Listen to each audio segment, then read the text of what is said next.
దేశ రాజధానిలో వాతావరణం ఎప్పుడు ఎలా ఉంటుందో తెలియదు. విపరీతంగా ఉక్కబోస్తున్న సమయంలో వర్షాలు ముంచెత్తుతున్న కాలమిది. ప్రస్తుతం రాజకీయ వాతావరణం కూడా ఇదే విధంగా ఒక సంధి దశలో ఉన్నట్లు కనబడుతోంది. భారతీయ జనతా పార్టీ, కాంగ్రెస్ పార్టీతో సహా దేశంలో ఉన్న అన్ని రాజకీయ పార్టీలు తమ దారిని వెతుక్కునే క్రమంలో ఉన్నాయి. మారుతున్న కాలానికి అనుగుణంగా పరివర్తనం చెందకుండా, ప్రజల ఆలోచనలను పసిగట్టకుండా మార్పులను ప్రతిఘటించేవారు క్రమంగా పలుకుబడిని, ప్రభావాన్ని కోల్పోతారని చాణక్యుడితో సహా పలువురు చరిత్రకారులు అనేక సందర్భాల్లో చెప్పారు.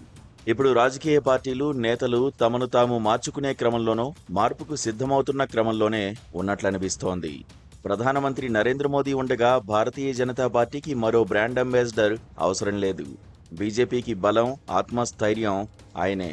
ఆపరేషన్ సింధూర్తో పాకిస్తాన్పై యుద్ధం ప్రకటించిన నరేంద్ర మోదీ ఈ యుద్ధం 4 రోజుల్లోనే ముగిసిన తర్వాత దాని గురించి ప్రచారం చేసే బాధ్యత పూర్తిగా తన భుజస్కంధాలపై వేసుకున్నారు. తిరంగా యాత్ర వంటి కార్యక్రమాలతో పార్టీని ప్రజల్లోకి వెళ్లమని ఆదేశించిన నీతి ఆయోగ్, ఎన్డీఏ వంటి సమావేశాల్లో కూడా ఆపరేషన్ సింధూర్ను ప్రశంసించేలా నరేంద్ర మోదీ మాట్లాడినప్పుడే దానికి బహుళ ప్రచారం లభిస్తోంది.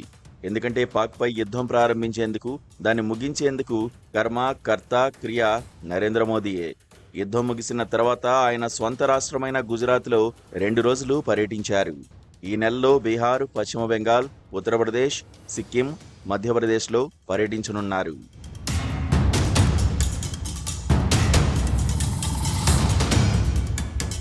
యుద్ధం ప్రారంభించడంపై, ముగించిన తీరుపై ప్రశ్నల వర్షానికి ఆస్కారం లేకుండా ఆయన ప్రయత్నిస్తున్నారు. అయినప్పటికీ కార్గిల్, పుల్వామా అనంతర పరిణామాలు దేశ రాజకీయాలను నిర్దేశించినట్లే పహల్గాం అనంతర పరిణామాలు దేశ రాజకీయాలను నిర్దేశిస్తాయా అన్న చర్చ సాగుతోంది.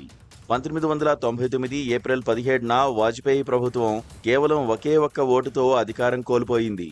కానీ 1999 జూలైలో కార్గిల్లో చొరబాటు జరిగినప్పుడు భారతీయ సైన్యం పాకిస్తాన్కు బలంగా గుణపాఠం చెప్పిన తర్వాత సెప్టెంబర్, అక్టోబర్లో జరిగిన ఎన్నికల్లో 20 పార్టీలతో కూడిన ఎన్డీఏ కూటమి ప్రభంజనం వీచింది.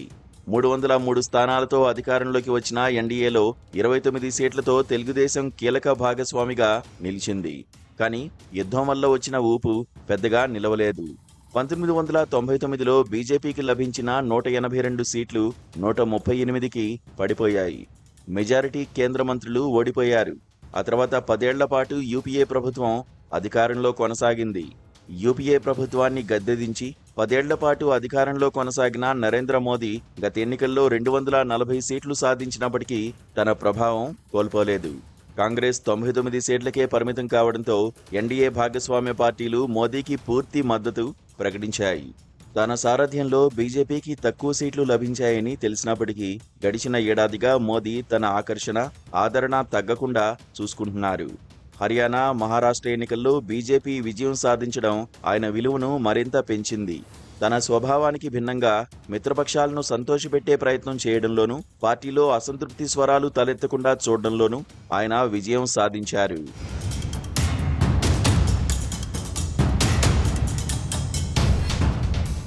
అదే సమయంలో కులగణన వంటి అంశాలపై పట్టువిడుపులతో వ్యవహరించారు. తమిళనాడులో పార్టీ రాష్ట్ర అధ్యక్షుడినే తొలగించి అన్నాడీఎంకేకు స్నేహహస్తం చాచారు. నిజానికి వాజ్పేయి హయాంలో జరిగినట్లు పాకిస్తాన్తో యుద్ధం మరికొన్ని రోజులు జరిగి ఉంటే మోదీ ప్రభంజనానికి తిరుగుండేది కాదు. కానీ అనుయుద్ధానికి దారితీసే ప్రమాదం ఏర్పడడం, విదేశీ శక్తులు జోక్యం చేసుకోవడం, ఈ యుద్ధ విరమణ జరగడం ప్రజల్లో తీవ్ర చర్చలకు దారితీసింది. నరేంద్ర మోదీ దాదాపు 90 విదేశీ పర్యటనలు చేసినా, 10 సార్లకు పైగా అమెరికా వెళ్లి వచ్చినా పాకిస్తాన్ను ఉగ్రవాదం విషయంలో ఏకాకి చేయలేకపోవడం, కొన్ని దేశాలు పాక్కు మద్దతునివ్వడం చాలా మందికి ఆశాభంగం కలిగించింది. పాకిస్తాన్ మరోసారి చిన్న ఉగ్రవాద చర్యకు పాల్పడినా తేరుకోలేనంత బుద్ధి చెబుతామని భారత నేతలు అంటున్నారు. కానీ అంతర్జాతీయంగా భారత్కు మద్దతు రానంత వరకు, పాకిస్తాన్ను ఏకాకి చేయనంత వరకు భారతదేశం ఆ దేశానికి గట్టిగా బుద్ధి చెబుతుందా లేదా అన్న సందేహాలు కలుగుతూనే ఉంటాయి. అయినప్పటికీ మోదీకి ఇప్పట్లో పార్టీలో, ఎన్డీఏలో తిరుగుండదని, మోదీ శకం ఇప్పట్లో ముగిసే అవకాశాలు లేవని ఆయన అభిమానులు భావిస్తున్నారు. ఇందుకు ప్రధాన కారణం మోదీ స్థానంలో అంతటి బలమైన ప్రత్యామ్నాయ నాయకుడు లభించగలడా అన్న సందేహాలు వారిలో నెలకొనడమే. అయినా ప్రజల మనోభావాలను తమకు అనుకూలంగా తిప్పుకోవడం, ప్రతిపక్షాల దాడిని ఎదుర్కోవడం మాత్రమే కాక బీజేపీ కొన్ని అంతర్గత సమస్యల్ని కూడా పరిష్కరించుకోవాల్సిన పరిస్థితిలో ఉన్నది. గత 6 నెలలుగా మోదీ, అమిత్ షాలు బీజేపీ జాతీయ అధ్యక్షుడి స్థానంలో తమకు అనుకూలమైన నేతను నియమించలేకపోతున్నారు.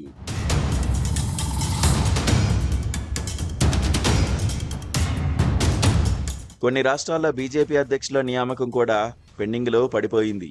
దేశంలో హిందుత్వ ప్రాబల్యం పూర్తిగా పెరిగింది కనుక ఒకే వ్యక్తి ఆధారిత నాయకత్వం కాకుండా సంస్థాగతంగా పార్టీ బలోపేతం కావడం అవసరమని ఆర్ఎస్ఎస్ భావిస్తున్నట్లు చర్చ జరుగుతోంది. విజయదశమి నాటికి 100 సంవత్సరాలు పూర్తి చేసుకోనున్న రాష్ట్రీయ స్వయం సేవక్ సంఘ్ రోజురోజుకు విస్తరిస్తోంది. భారతదేశం ఇప్పటికే హిందూ రాష్ట్రమని ఇటీవల RSS sir Sangh చాలక్ Mohan Bhagwat organiser పత్రికకి ఇచ్చిన ఇంటర్వ్యూలో ప్రకటించారు. వ్యక్తి ప్రాధాన్యత తగ్గి విలువల ప్రాధాన్యత పెరగాలని చెప్పిన భగవత్ బీజేపీని మరింత బలమైన సైద్ధాంతిక పార్టీగా మార్చాలని భావిస్తున్నట్లు చర్చ జరుగుతోంది. ప్రస్తుతం ఆర్ఎస్ఎస్ బీజేపీల అంతర్గత సంబంధాల తీరుతెన్నులపై ఆసక్తికరమైన చర్చ జరుగుతోంది. ఈ విషయం అలా ఉంటే బీహార్, బెంగాల్ వంటి రాష్ట్రాల్లో పార్టీకి విజయం సాధించి పెట్టడమే కాదు, దక్షిణాదిన విస్తరించడం, ఇతర రాష్ట్రాల్లో ఉన్న ఓటు బ్యాంకును నిలబెట్టుకోవడం నరేంద్ర మోదీ ముందున్న కర్తవ్యం. 3వ టర్ములో తనకు తిరుగు లేకుండా చేసేందుకు మోదీ శక్తివంచన లేకుండా ప్రయత్నిస్తూనే ఉన్నారు. రానున్న కొద్ది నెలల్లో మోదీ తన సమస్యలను ఎలా అధిగమించగలరన్నది తేలుతుంది. మరోవైపు కాంగ్రెస్ కూడా పుంజుకుంటున్నదని చెప్పేందుకు ఎలాంటి రుజువులు కనిపించడం లేదు. తెలంగాణతో సహా పలు రాష్ట్రాల్లో పార్టీ అంతర్గత సమస్యలతో సతమతమవుతోంది. అనేక నిర్ణయాలు నెలల తరబడి పెండింగ్లో ఉన్నాయి. ఢిల్లీ వస్తున్న నేతలకు సరైన సమాధానం చెప్పగల నేతలు కనబడ్డం లేదు. రాహుల్ నాయకత్వంలో కాంగ్రెస్ 4వసారి పరాజయం చెందకుండా 2029 నాటికి బలమైన పార్టీగా మారుతుందా లేదా అన్న విషయంలో పార్టీ నేతల్లోనే చర్చ జరుగుతోంది. దేశవ్యాప్తంగా 21.2% ఓటు ఉన్న కాంగ్రెస్ను తక్కువ అంచనా వేయడానికి వీల్లేదు. కానీ మోదీని ఎదుర్కొనగల బలమైన నాయకత్వం, సాహసోపేతమైన సైద్ధాంతిక ఎజెండాతో పాటు విశ్వసనీయమైన జాతీయ సంకీర్ణాన్ని ఏర్పాటు చేయగల శక్తి కాంగ్రెస్ సమకూర్చుకోగలగాలి.